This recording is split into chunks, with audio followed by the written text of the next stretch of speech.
Hello, Jennifer. I am Mathieu Rouault. Thank you to everybody for being here. Je m'appelle Mathieu Rouault, donc je suis journaliste scientifique à Grand Labo. I'm a science journalist.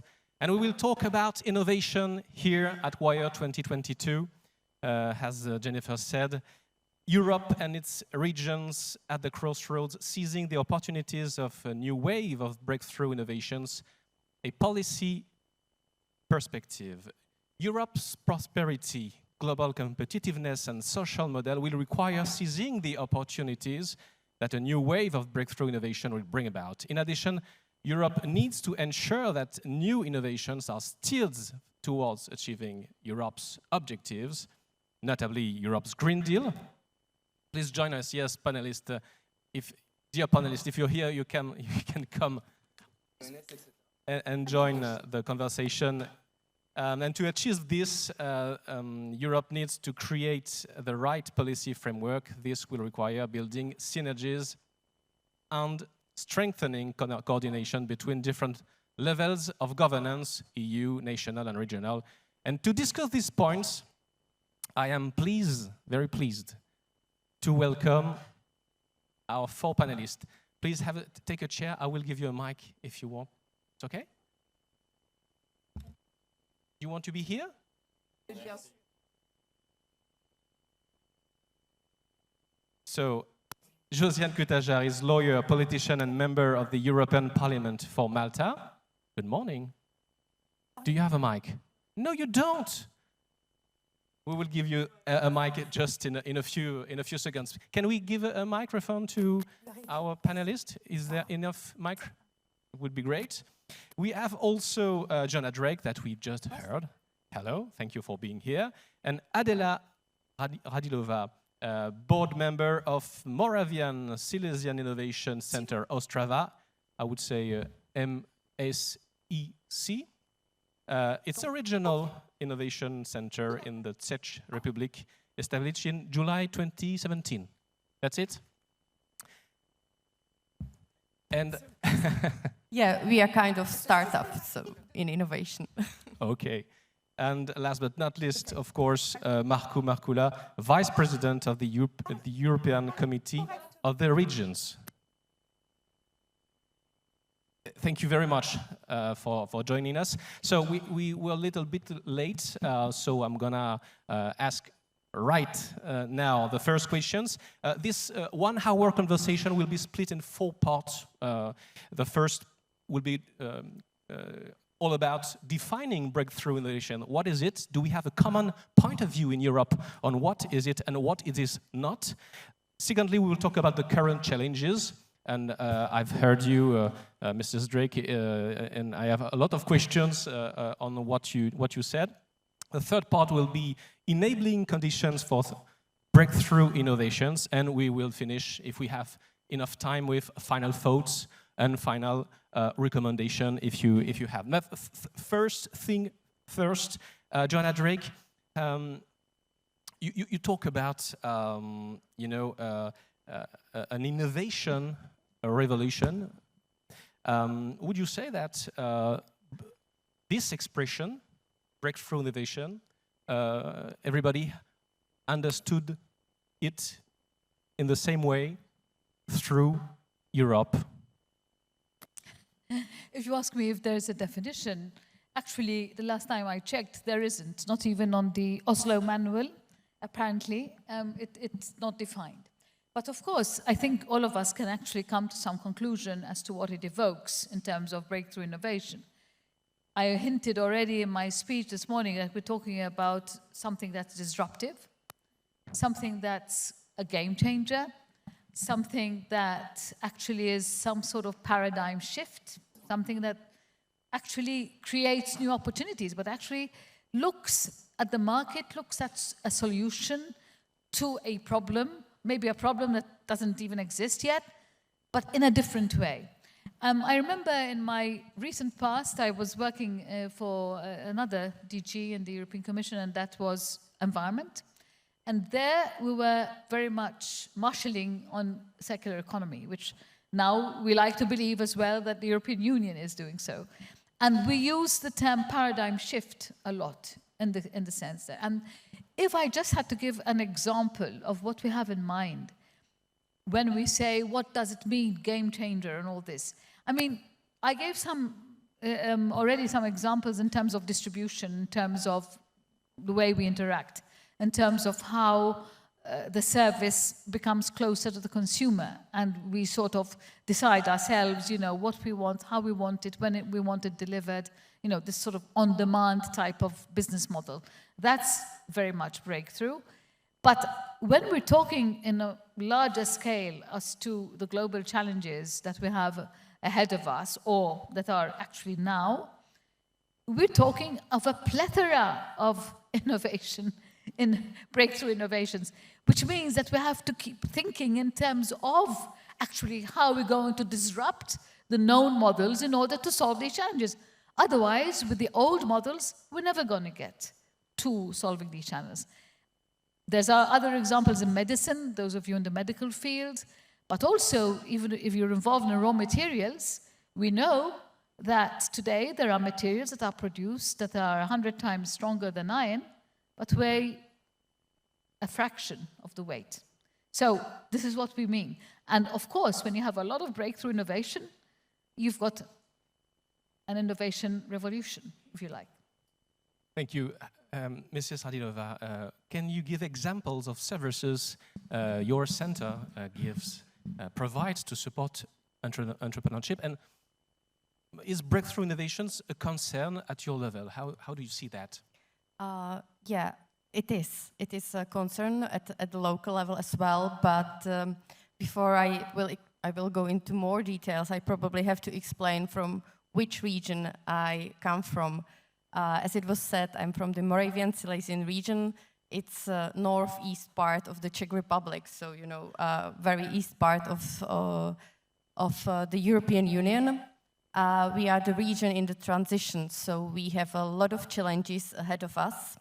As it was also pointed out in the beginning, we were established as Innovation Agency only back in July 2017, so we have a vision to develop the innovation ecosystem in our region, because it was very old mining region, and our president of the region has a vision to basically go from coal mining to data mining, so a lot of challenges ahead of us. What we have to do before we have more breakthrough innovations in our region, we have to basically transform the mindset of people living in our region, and I think it's the most difficult and challenging transformation. And we'll talk about this in this roundtable. And just going back to the services, yes. The services we offer to the companies and also to the startups with potential to disrupt the market are tailor-made services. So basically, we talk to the company, we identify the needs, and then we prepare the specific support,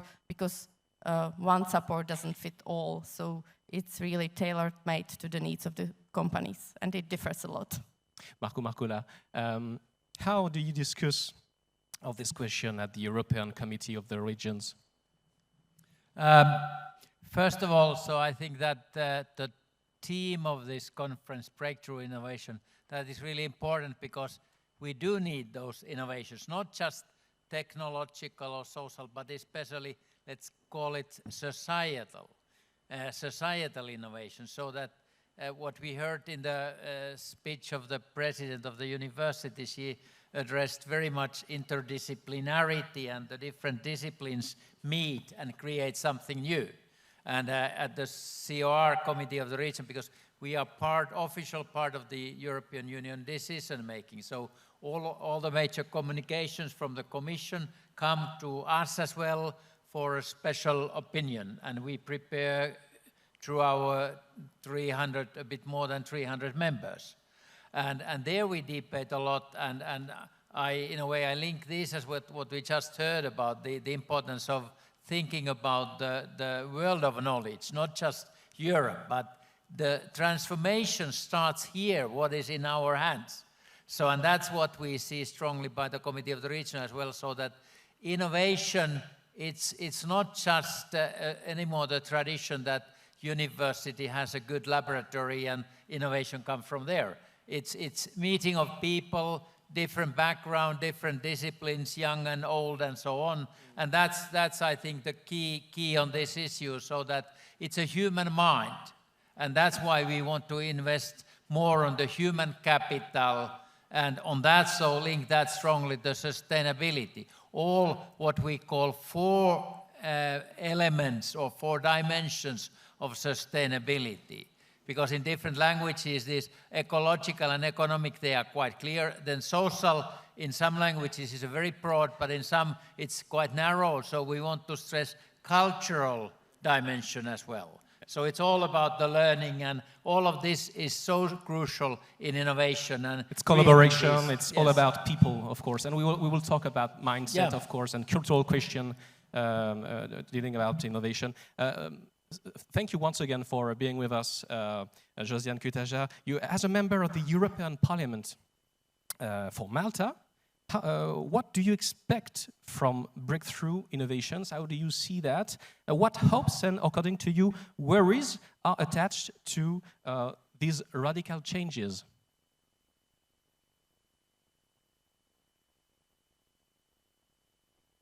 This conference also today, a timely one indeed, also in view of the challenges that we are facing after the pandemic, and also the Russian-Ukraine war and other challenges which we are facing and want to tackle as the European Union, both when it comes to digital and environmental transition, for example. And indeed, yes, I come from the smallest member state, from the island of Gozo, which faces double insularity.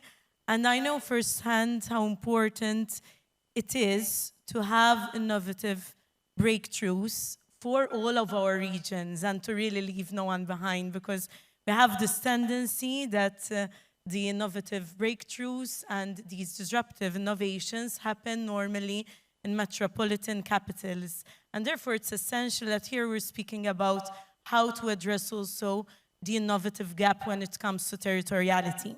But going back to your question, now on a more generic view, yes, when I think of these innovations, I think of revolutionary innovations, of research which is then coupled with also implementing solutions which brings positive societal outcomes, also research and innovators and investors who look at what the market needs, what society needs, what challenges there are, and acts in a timely manner. And I believe that COVID has also we learned a couple of lessons from it, that we need to be agile and adapt in an agile manner, and we need to act fast.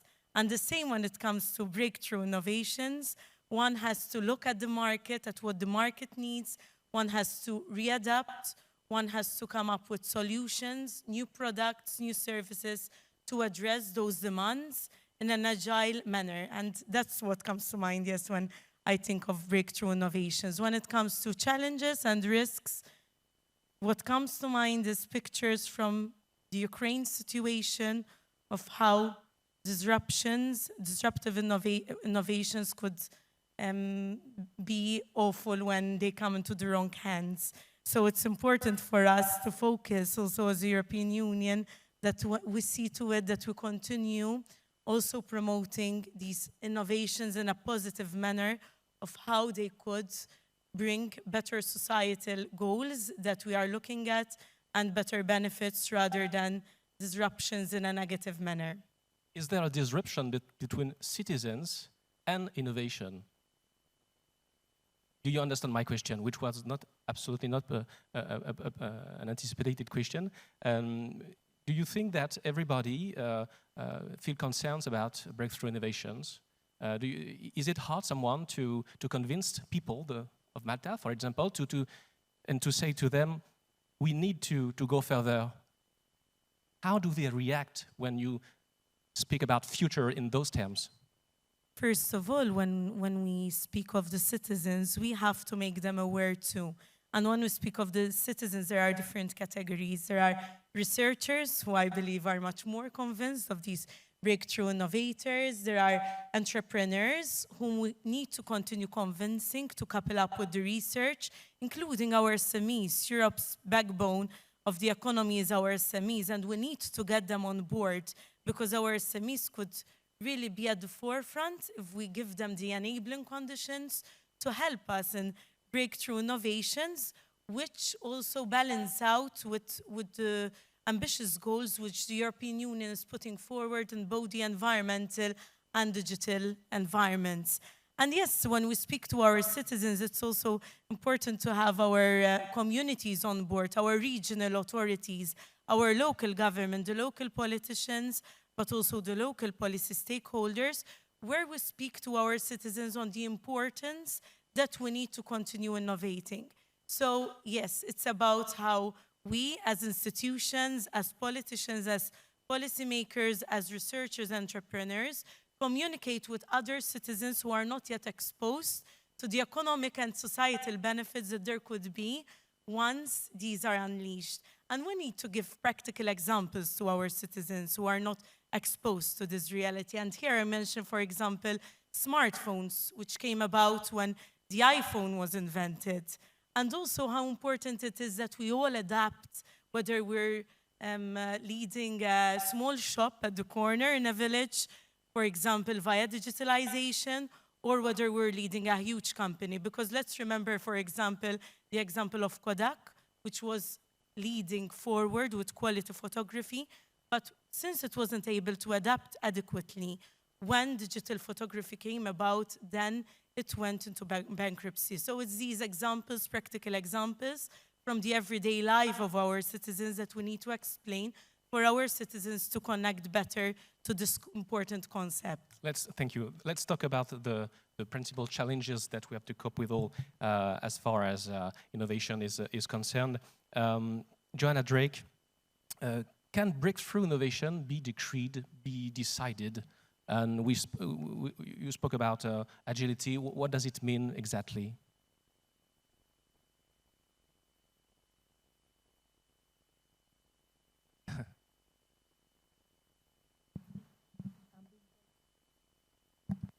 Yes, it seems to work now. Is it working? Yes. Okay, can hear it. Thank you.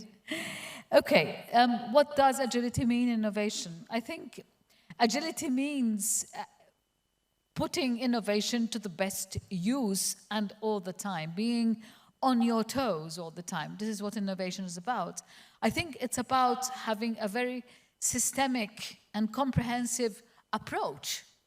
That's what it means, agility. But what does it actually mean in practice? Are you going to drive innovation in order to solve your problems? Are you going to say, we need more investment in hydrogen? We need more investment in alternative fuels. We need more investment in renewables. We need more investment in, soil without fertilizers. I mean, are you going to drive it, or are you going to let it happen organically? I mean, I think by definition, innovation is organic, by definition. This is why it happens.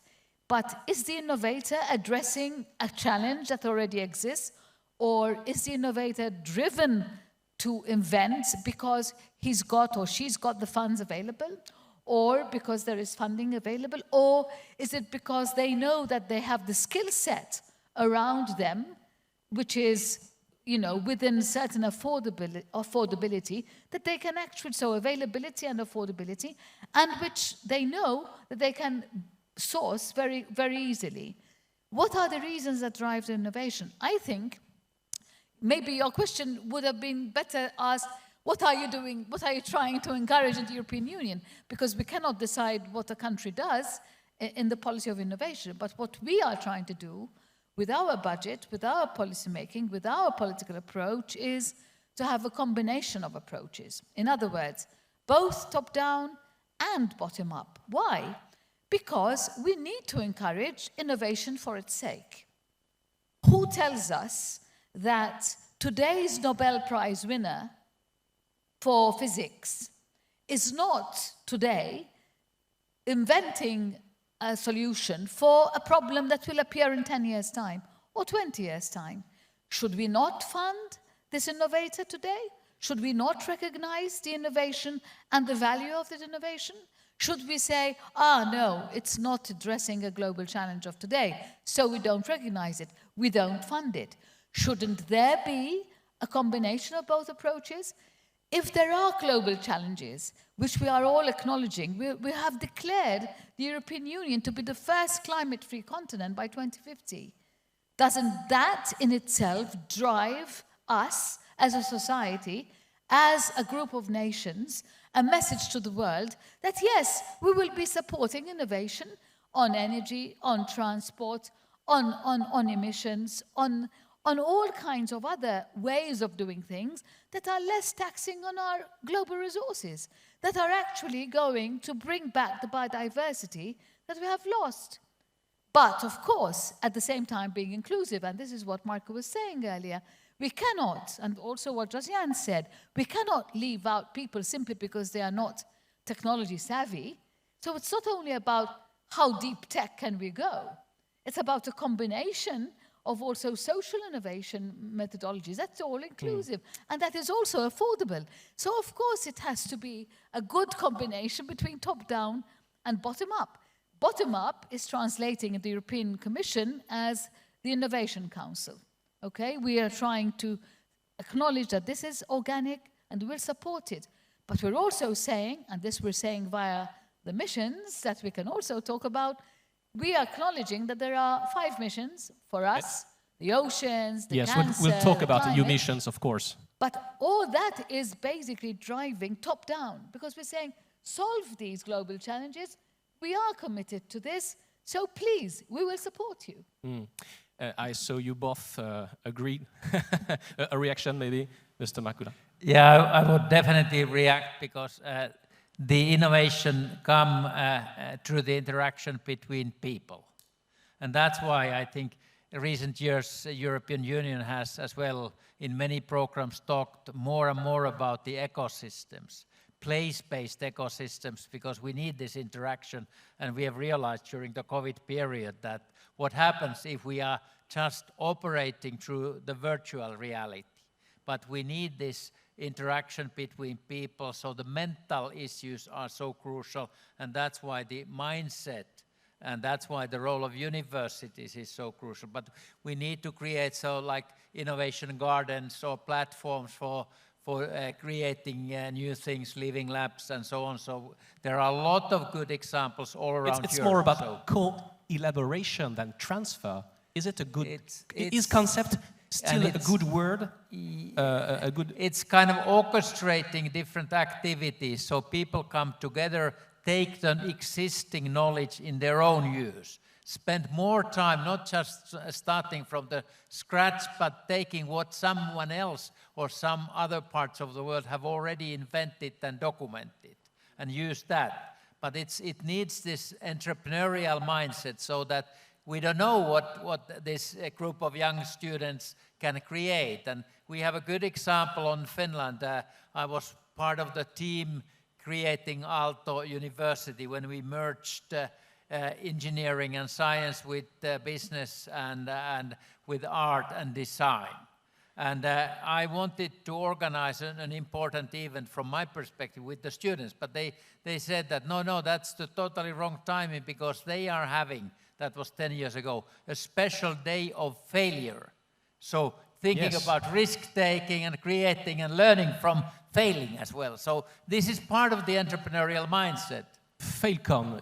Maybe we have not enough Failcon in France too. It's a good concept of event, but for those kind of events to appear, we have to develop a mindset, a particular mindset about which we've talked already. Do we lack a risk-taking mindset in some regions of Europe? Definitely. Oops. The history, I looked a bit the history of the WIRE.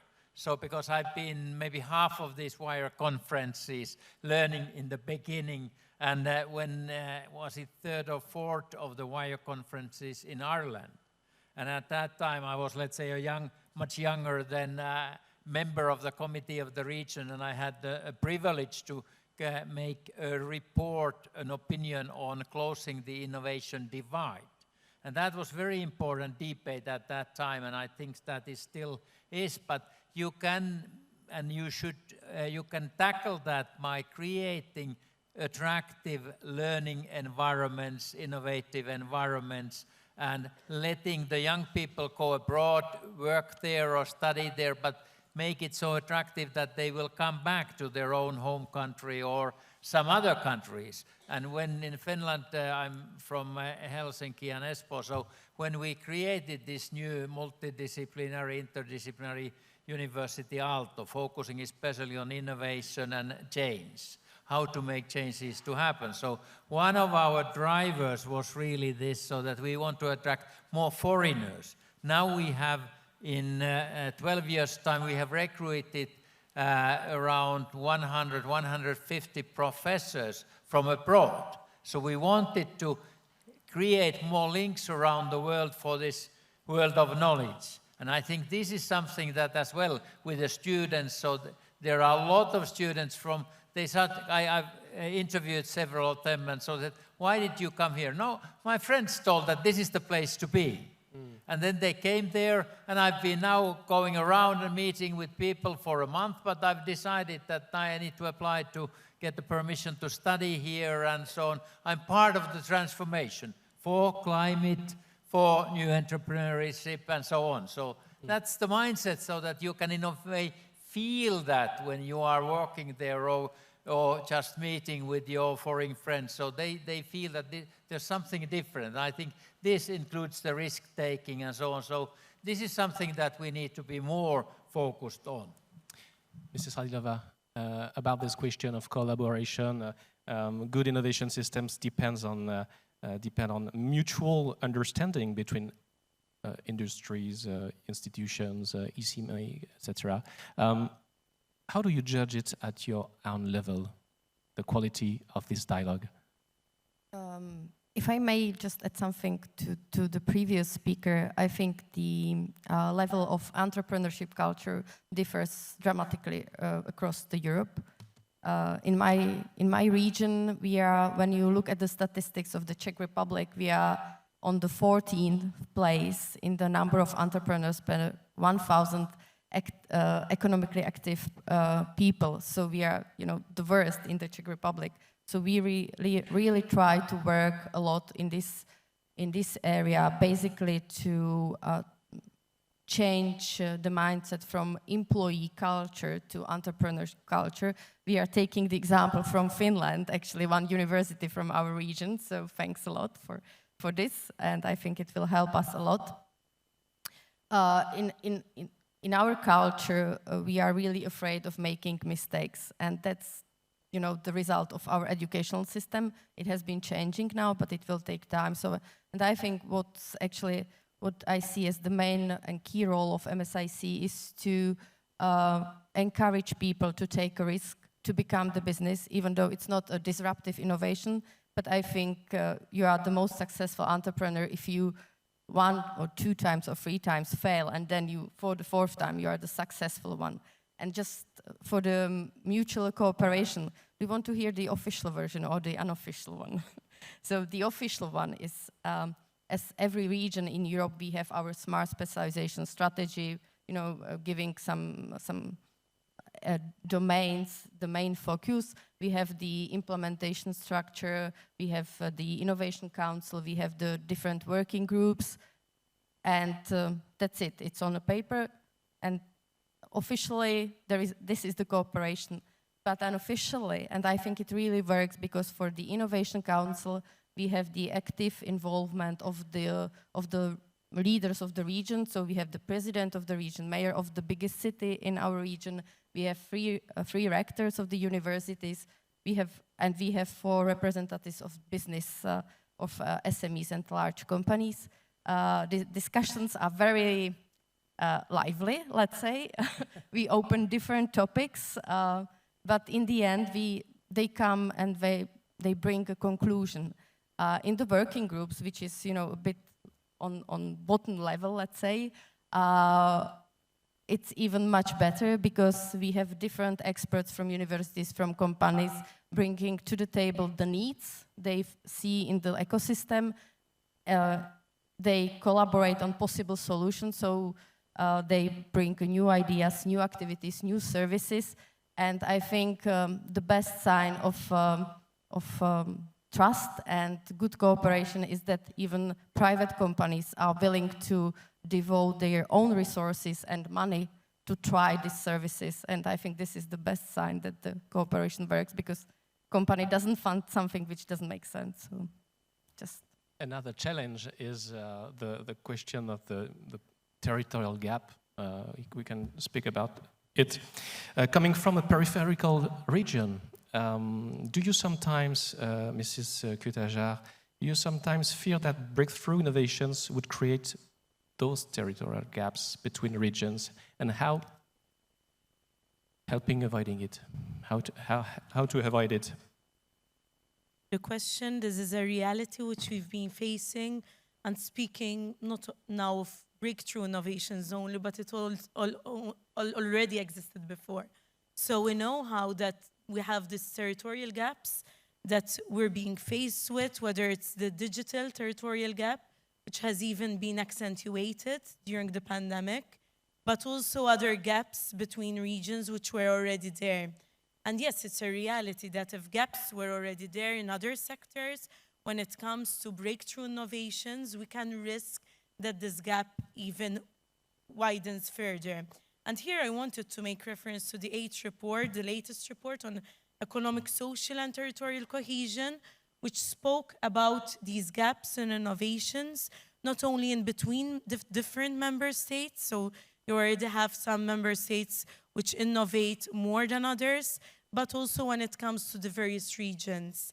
And this is something important that we keep in mind, that it's important today that we are discussing this during the Week of Innovative Regions, because we need to, yes, recognize our challenges, as previous speakers have said, and work upon them. So we know that this gap exists, and we need to see how we can tackle this gap.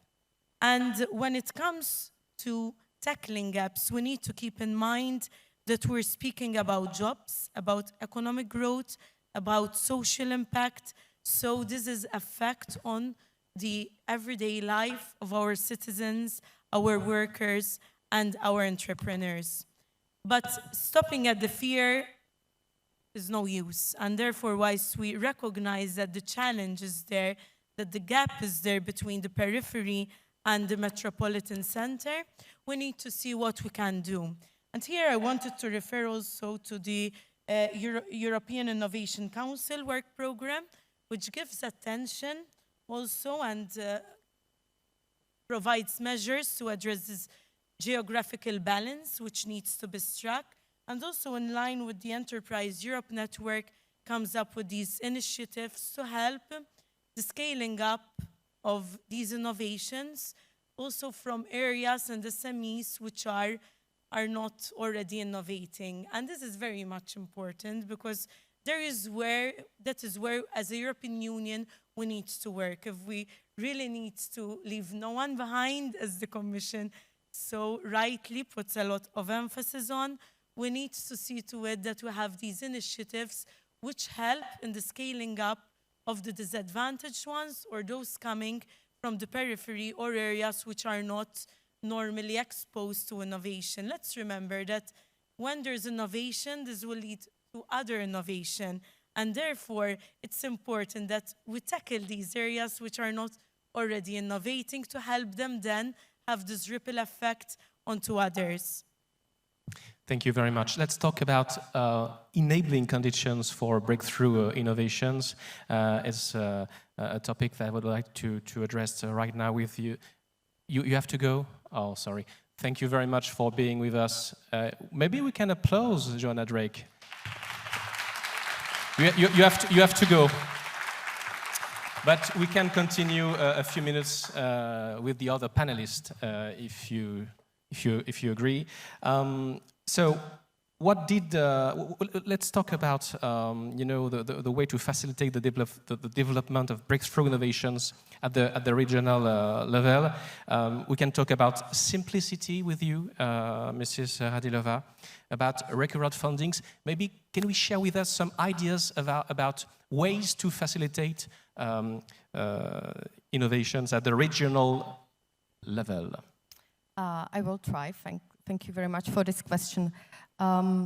if we want to facilitate the development of innovations in broader sense, I think there are two levels. The one is on the level of the local institutions, being innovation agencies or different types of institutions, and then also on the companies level. I am sorry, I might be a bit provocative, but on the companies level, I think there is a plenty of different support on different levels, regional, national, EU level. I think all of them are prepared in order to help the SMEs. But on the other hand, SMEs are here to, work on the innovation, to produce, to put things on the market, and to basically do business. They are not here to be experts on different supporting schemes and funding in the EU. Yes, it's a jump by itself.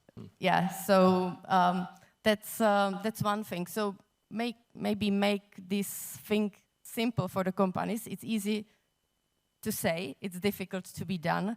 I think if you look to the big companies which provide different services, they all, each customer has so-called key account managers, so we can have these local agencies, key account managers for each company. I know that this is partly done by the EEN, but if you are a new organization entering the system, you don't have a chance to basically have this funding. So that's one thing. The second thing is, I am not an entrepreneur. I don't know how many entrepreneurs are sitting in this room, but I think the best way is basically to ask young, successful entrepreneurs what would have helped them on their way to become successful, and then learn from it and try to prepare the support measures for this. And on the level of innovation agencies, we need, kind of stability and not be politically vulnerable, because we are funding from the regional government, and if the politicians keep changing, then there is a lot of instability, and a lot of good work we've done is lost. So what to do? What to do? Kind of operating grants for innovational agencies on the local level. I know that this is partly covered by the EN, but there are new regions, new emerging innovation agencies, and they need this kind of support as well. Basically, I had the last call I had with SMEs was 20 minutes or 40 minutes ago, and I know what the SME needs, and then I can, point them to the right direction. But to be able to do this, we need money for the employees of innovation agencies. So that's. It's also a question of money, but not only.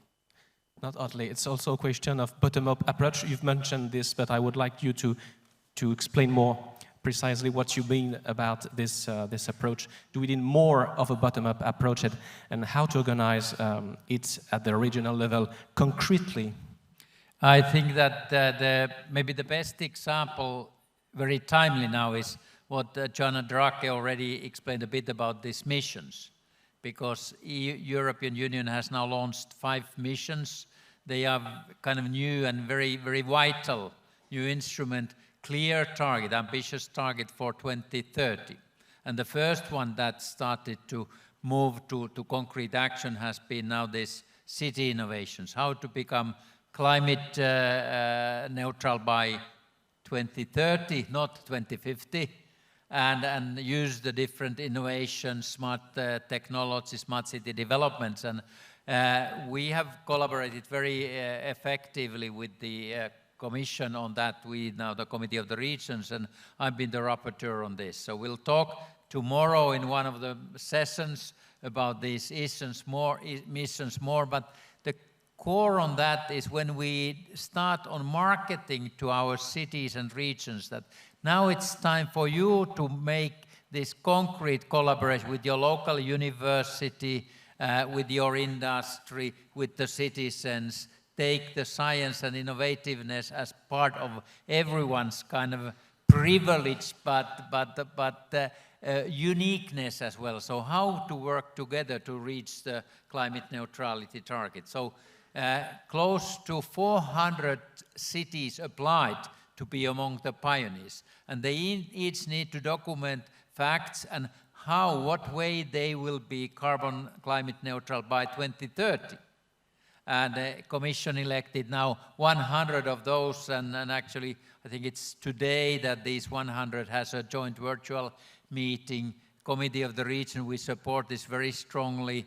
Next week we are launching a special partnerships for regional innovation together with the Joint Research Center and the whole Commission, so that how the regional decision makers, people like me, how we can be more innovative, and with instruments we could use that Joint Research Center already has developed, and how we then give feedback how to develop those instruments and tools further on. And I think this is really the only way that we can get those reaching the IPCC targets, because we need more innovations. And just one simple figure that in the energy sector, International Energy Agency figured out that around, if I simplify a bit, so you asked about simplicity, 1/3 of the technology exists that we need to be climate neutral by 2030. 1/3 of the technology innovations are somehow in the process between the industry and academia. And 1/3 is only on the, let's say, basic research or scientific research. So we need all of those, we need these new innovations, and with respect to money. So it's only part, although, as Joanna said, so Horizon Europe is the largest publicly funded program on research, but around 2/3 of the financing comes and is invested by the private sector. So we need to get those companies more integrated to the research of the universities to create these new science. We call even that the kind of handprint. So we create new solutions that the cities, regions can take through their public procurement, can take in their active use. So looking all the time to the future as well.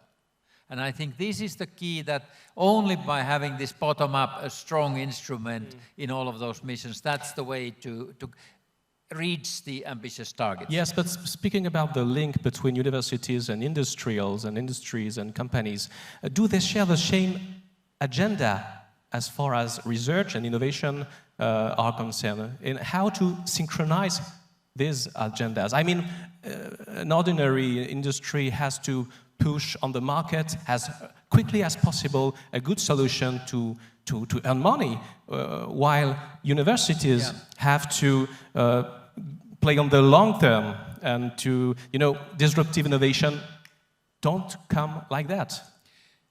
One that we heard a bit about the French policy on research and innovation. So we should actually do a bit more study and analyze what the different countries are doing. But like you did in the Ostrava, learn from Finland what we have done with the university, how to create this entrepreneurial mindset. So all levels, so in a way multi-governance. So we need EU, national, local and regional, but it needs to be inside every organization if we take whatever region. So the political leaders of that need to see that innovation is the crucial instrument for that. They need to understand deeper on what is the role of innovation. Or if we go to Gozo Island, so I've been there as well talking with your people, and so how we can have entrepreneurship in islands. So it's not just tourism, but it's much broader issue. And so how we could collaborate between the regions. And that comes then, we all are on the same line or same playground inside the EU, and then hopefully more and more globally as well. Thank you.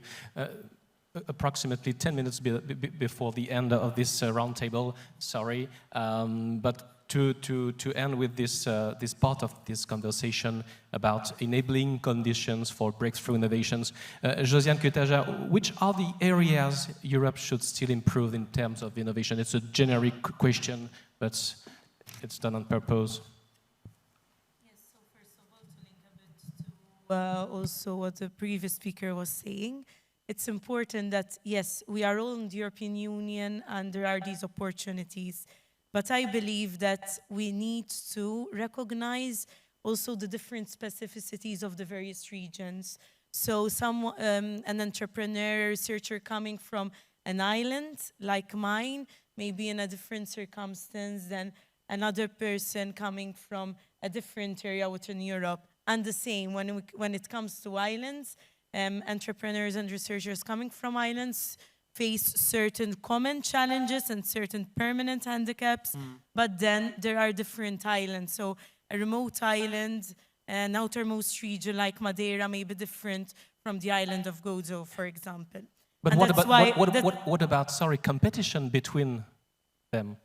What about? Competition, concurrence. Yes, of course, we're living in a European Union, which is also competitive. So yes, there needs to be also on the ground, the local ecosystem, which recognizes that one has to, the local authority should encourage, for example, synergies between the local entrepreneur, the local researcher, etc. So yes, we're living in a world of competition, but that's positive. Competition is not negative, but it could be positive because everyone strives to reach their full potential. And then going back to your question as to how can we improve? First of all, yes, we do have competition coming from the US and China, but it's not all doom and gloom in Europe. We're at the forefront of research, even when it comes to the quality of our researchers, of our publications, the number of researchers that we have, the university rankings.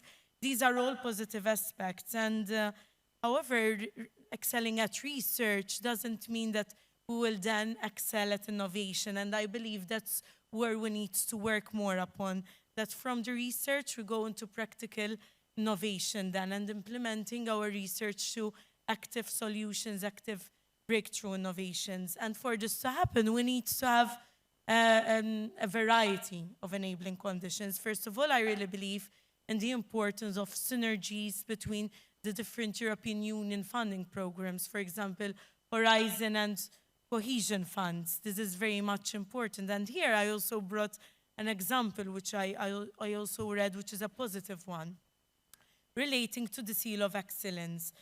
So what the European Commission did is that it's recognizing through the Seal of Excellence the value of proposals, and where there are positive proposals which do not qualify for funds because there isn't enough funds under a particular program, it gives the Seal of Excellence, and then this proposal could be helped to also get funding from other bodies who have already this rest of mind assured that there's a high quality of the proposal there because the Commission has already analyzed there. But when we speak of enabling conditions, then we need other aspects. We need the skills, we need the governance in place, we need synergies also between, for example, cohesion policy and also the industrial policy, which is not always so automatic, which I really believe we should work more upon that. We need stronger public-private partnerships, we need innovative business models, but also overcoming issues of financing for these disruptive innovations. And there, as the European Union, I believe we need to do more. For example, we need to enhance the single market framework for common criteria, because it's like that we address regulatory barriers. And here I mention a current example we're speaking of at the European Parliament at the moment, which is having a common European charger. Having a common European charger would help so that breakthrough innovations in the digital field would also have their mind assured that there is an aspect where they won't face a regulatory barrier. And that's only one example. And then a stronger capital markets union to overcome issues of financing these disruptive innovations is very much important too, because we lag behind, for example, when we compare ourselves to the United States. These were only some examples, but yes, let's focus now on recognizing the gap, but then on recognizing that we need to work more on the enabling conditions and work more with the local ecosystem to make sure that the various regions, we recognize their specificities, but we help them also achieve their full potential in their different diversity, but in unison. Because after all, we say we're united in diversity, and we need to recognize those diverse conditions and unite them vis-a-vis enabling conditions, synergies, and funding programs. Thank you very much. That would be one of my very last questions. But you've just mentioned United States, and this morning Joanna Drake spoke about China. I think it was Joanna Drake. Are they good models? It's not a question that I have prepared to ask, but are they good models for Europe, China, and the way they create innovations? Should we create something like Silicon Valley in Europe, or isn't it a good, objective goal? There actually is quite a lot already going on, and diversity in Europe, so our different cultures and meeting here, so it creates a lot. And we have used, when we started at Aalto University, our students sent the students for a couple of weeks to Silicon Valley and come back and create something, not exactly that, but something more.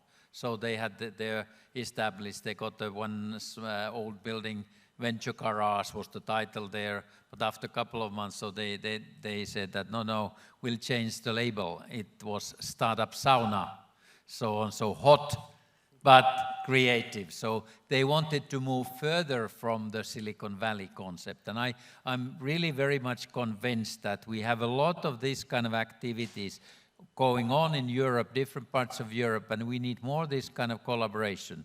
In our case, the students started to run Slush, the major entrepreneurship event, so attracting after a couple of years 20,000 participants, including 1,000 or 2,000 or 3,000 investors coming from United States, and they were clever enough. So how to get the US investors to Finland? Students organized a charter flight from Silicon Valley for the investors to fly to Helsinki, stay there 2 days, and then charter flight back. So they, in a way, created that, okay, how they can get, it's so complicated for many that, okay, if you are an investor or an angel on doing this, so that to organize this. So let the young people, let the students to create the ways that they feel are attractive, but they are based on their own ideas. And I think Europe is very well on this track now. We should focus a bit more on the Innovation Council financing or Horizon Council, more what you said about the Seal of Excellence. So the problem, it's too complicated system. So it should be that immediately when there is a good program approved in a way, but not funding, then EU should say that, okay, we will anyhow finance, let's say, half of that. And then those cities or regions who are, or universities who are part of that, they need to find the other half. So make it a straightforward exercise, but we need these breakthroughs as well. And the financing system in the EU is too complicated. It does not start from the needs of the local level as such. So too much time is spent on making the high quality applications, and a few, only 15%, 20% of them will be approved. And then what to do with the, again, try with the more or less the same concept again in some other financing. Too much time is spent on that level. It should be spent on the focus on the real activity. This is the end of this roundtable, but to conclude, I would like to ask to each one of you if you had one piece of advice, one recommendation to share. A lot has been said, of course, but if just one idea to finish this roundtable, as far as yes, it's a hard question. As far as innovation is concerned, what would it be, this piece of advice, this recommendation, this final message? The Russian-Ukraine war are also showing us and reminding us that we need to be agile and that we need to adapt ourselves to shocks that come about which we're not prepared to. And therefore, my piece of advice is to take this as a learning curve and to also work towards resiliency. And part of the resiliency of the European Union and our regions is definitely innovation. Thank you very much, Adela Radilova. You have to wait just. It works.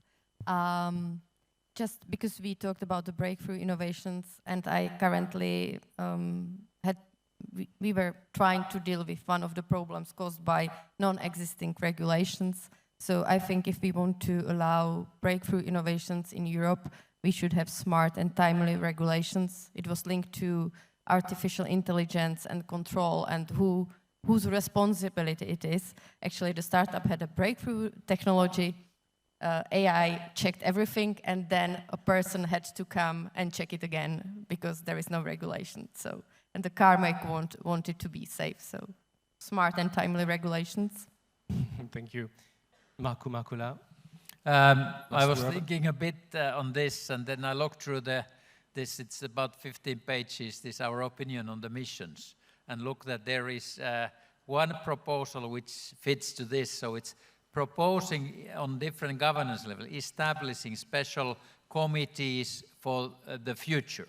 So kind of inventing the future, reviewing foresight studies, do analyze the existing documents, and that could be working groups or committees different for different actor groups. So most important is actually university students or even secondary school students or entrepreneurs as well, without forgetting policymakers. Innovation should be the key word for every policymaker, and this helps a lot. So when it's a permanent committee, actually, as we created that in the Parliament of Finland already more than 20 years ago. I was at that time a member there, and so it was a big fight with the normal policymakers that can we have that, should that be the same level as Committee for Foreign Affairs or Social Affairs, and then we needed to have a vote in the plenary.